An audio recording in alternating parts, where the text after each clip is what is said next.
What's up, Jags? This week on JAG Sports, we got highlights from baseball, basketball, soccer, softball, and track. This is JAG Sports.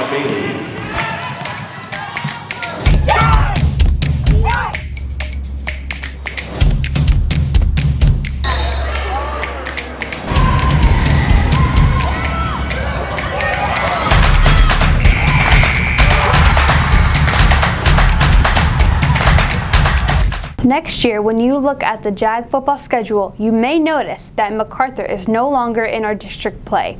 Here is more on what that means for the Jags. When the Jags suit up for the 2022-2023 season, there will be noticeable changes on the schedule. So it affects district play in terms of now MacArthur is going to be competing amongst the 5A schools. Our district, 6A schools, Marshall, ourselves, Brandeis, Clark, the Northside schools that are in our NEISD in our district and competing. So that's the only way it affects is just there's adding another Northside school into our district of our pool play. A dip in student population caused MacArthur to now be a 5A school, while Marshall's population has been on the rise. Yeah, so it's all about enrollment numbers. So the UIL realignment took place. It happens every 2 years. Each school submits their attendance number, and once they submit their attendance number, the UIL provides a cutoff. And so that cutoff number, MacArthur was underneath that cutoff number, and Marshall was above that cutoff number. And so Marshall came into our district, and MacArthur dropped down to a 5A. That's why Marshall ended up in our district, and MacArthur dropped. Student athletes believe the realignment is better for both MacArthur and Marshall. It's better overall for everybody because Marshall gave us good competition. They were our first scrimmage this past season, and they went 8-3 this year. Marshall's a bigger school than Mac is, and Mac didn't have the best record, so maybe they're moving down, get them a better record, more wins. Despite the change, Johnson will be keeping an eye on MacArthur and is ready to take on Marshall. But MacArthur dropping down, they're always going to have our full support because they're a part of our family in the ISD.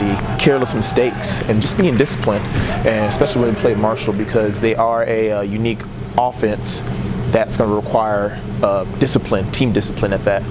First up on the field, we have varsity baseball, who faced off against the Clark Cougars on Tuesday. Boys won 5-0 versus Clark. And varsity softball matched up against the Brandeis Broncos also on Tuesday. Softball defeated the Broncos 1-0. Tonight, the boys compete against New Braunfels Canyon at the San Antonio Comal Classic. And for softball, they play the Clemens Buffaloes tomorrow night. We are 2 weeks into the track and field season.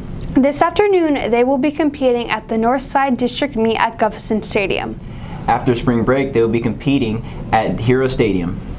Yesterday, the Johnson Legacies left for NDA Nationals in Orlando, Florida, to compete in hopes of bringing home their third consecutive national championship. Boys and girls soccer met the Broncos on Saturday. Boys soccer tied 1-1 versus Brandeis. Girls soccer tied 2-2 against the Brandeis Broncos. Both teams will face off against the Churchill Chargers tomorrow at Blossom.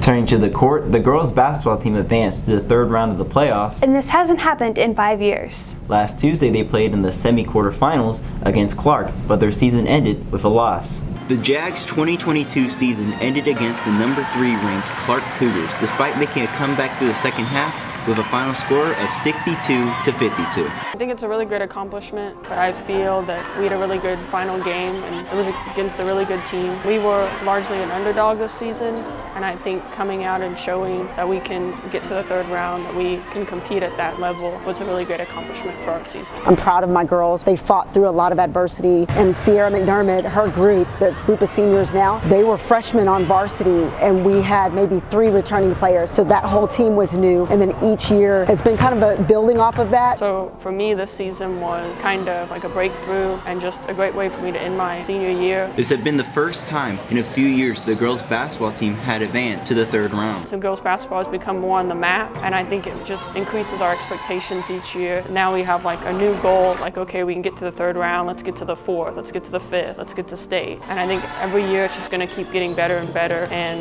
we've always had a high standard for ourselves, and I think this season showed that that high standard is going to continue to push us forward. Half of the challenge as a coach is getting the kids to buy in and to believe that they have the ability to be one of the best teams in the city and to go farther in the playoffs. And the nice thing is we return the majority of the team next year, and so now that they've kind of got a taste of it, I think that we're going to be excited to push and maybe start on the good foot in confidence and ready to kind of attack playoffs at the end of the year. Despite the loss, the Jags plan to use this season as a building block for the future. Beyond Johnson, I'll continue to play basketball at Vassar College in New York. I'll also probably take my saxophone, look at the areas that I struggled with this season and how I can take that to college and improve on it.